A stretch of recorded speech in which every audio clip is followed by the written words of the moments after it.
रवा लाडू बनवण्यासाठी 1 किलो रवा, पाऊण वाटी डाळीचं पीठ, पाऊण किलो साखर, वेलदोडे पावडर आणि हे तूप 200 ग्रॅम. आता हे बघा, मी चमचावर तूप घातलेलं आहे. ह्याच्यात मी आता रवा घालणार.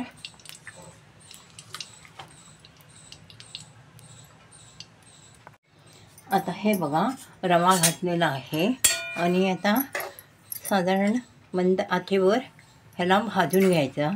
भाजत थोडं थोडं तूप घालायचं. साधारण गुलाबी रंगावर हे रवा भाजून घ्यायचं. फार काळपट करायचं नाही.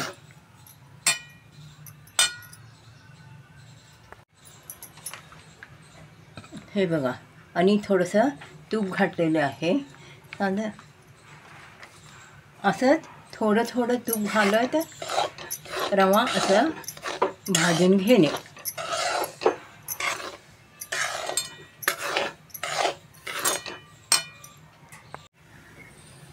हे बघा, असं भाजत यायचं. अजून भाजलेलं नाही. ह्याच्यात थोडंसं डाळीचं पीठ पण भाजून घातलं तरी खूप छान होते लाडू.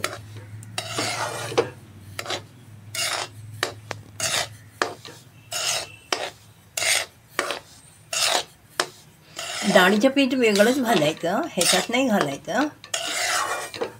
थोडंसं तूप घालून ते पण भाजून घ्यायचं.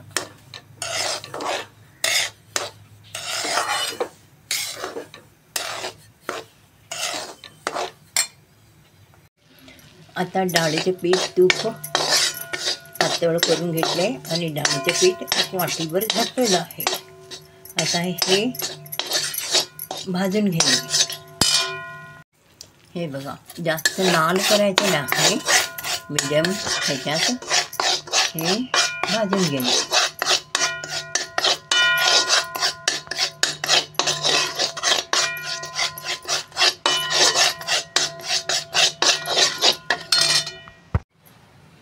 हे बघा, भिजण्यापुरतं पाणी घातलेलं आहे.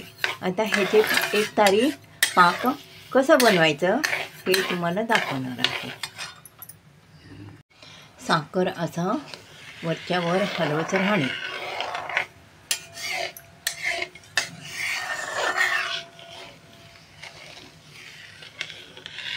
साखर विरघळूपर्यंत असं हलवत राहायला पाहिजे.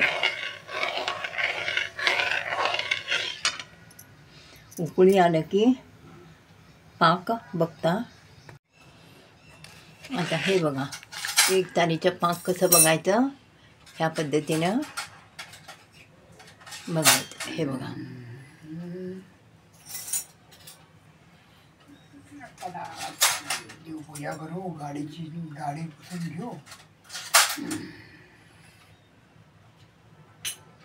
गार झाल्यानंतर बोटाला पण बघता येते. हे झाले एक तारीचा पाक.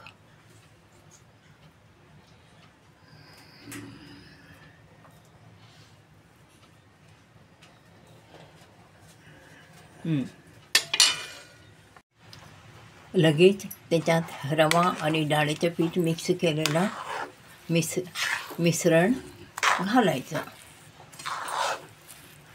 वेलदोडी पूड, तुम्हाला जर ड्रायफ्रूट्स घालायचं असलं तर बारीक बारीक तुकडे करून तुपात तळून ह्याच्यात घातलं तरी चालते. हे बघा, असं मिसळून ठेवणे.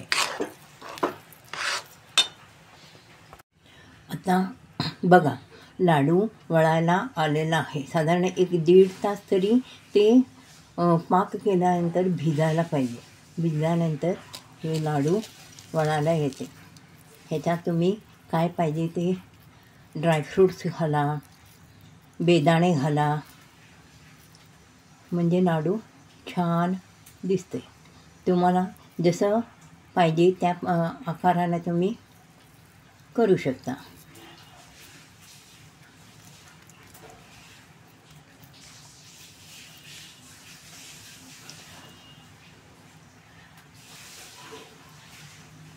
हे माझ्या विजया अरवाडेज किचन अँड अदर्स असं चॅनलचं नाव आहे. जर तुम्हाला हे माझ्या व्हिडिओ आवडलं तर लाईक करा, कमेंट्स करा आणि सबस्क्राईब करा. हे बघा, हे झालं बघा असा लाडू मस्तपैकी पाकातला रव्याचा लाडू. हे झाले बघा रवा लाडू, मस्त झालेला आहे. रवा बेसन मिक्स लाडू.